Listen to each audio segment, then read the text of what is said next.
I'm replacing a hanger bearing on my GMC truck.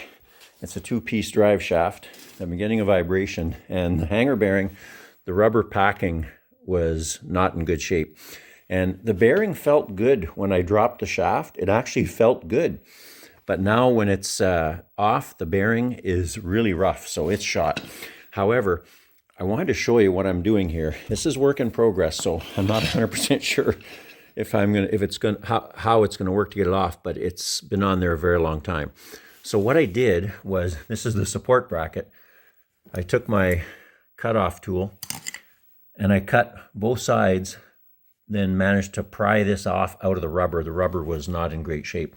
What was left was this ring over top of the bearing. You can see it's shiny in there. You can see where the bearing was in the ring.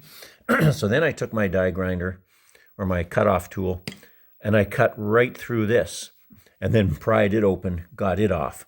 So now that I've got those things off, you can see there's like a brass colored cup, and it looks like it's in front of the bearing. I think it's a separate piece. So I'm gonna just, I'm using a bearing splitter here. I'm gonna see if I can pull that cup off and then pull the bearing off so it's not as hard to get the bearing off after. So this is what I'm doing so far, and we'll try that and I'll show you how this works out.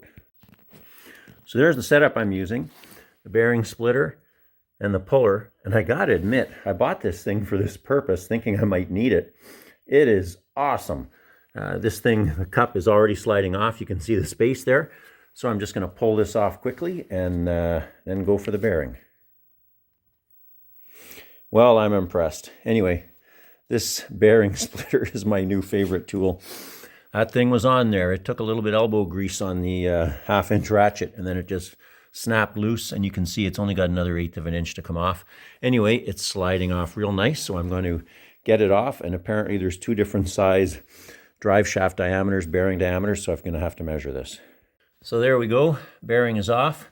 I just put a caliper on the shaft, and it is 40 millimeters, and apparently there's a 40 and a 35. So I'm good to go. I'm going to go pick up the 40 millimeter hanger bearing. So I have the new hanger bearing, and I just tapped it on. It's on all the way.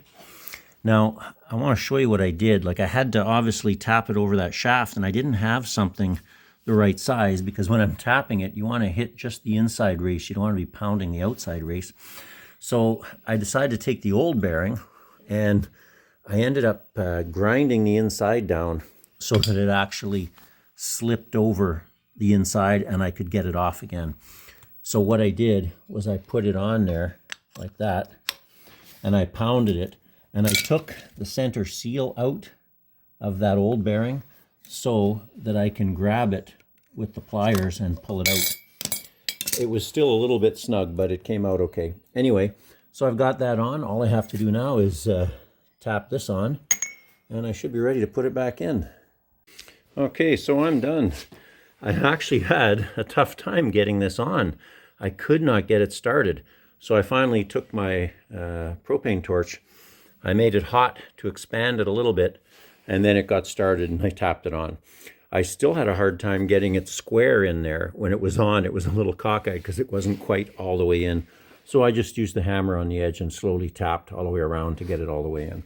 But anyway, it looks like I'm good to go. That wasn't as bad as I thought it was going to be. But what was really interesting is when the hanger bearing didn't seem to have play. And when I disconnected it from the truck and brought it down, even rotating the bearing, the housing around the shaft felt good. I was kind of thinking I was wasting my time here. And then when I actually got it out from under the truck and looked at it, all of the rubber, if you look in here, all of these pieces were broken. It was loose and the bearing was shot. And so I think the bearing would heat up. And when it heated up, all the rubber got warm and became really soft, and the vibration set in. Anyway, we're going to put her all back in. I think we're good to go. If you found that helpful, please consider liking and subscribing to my videos. Thanks.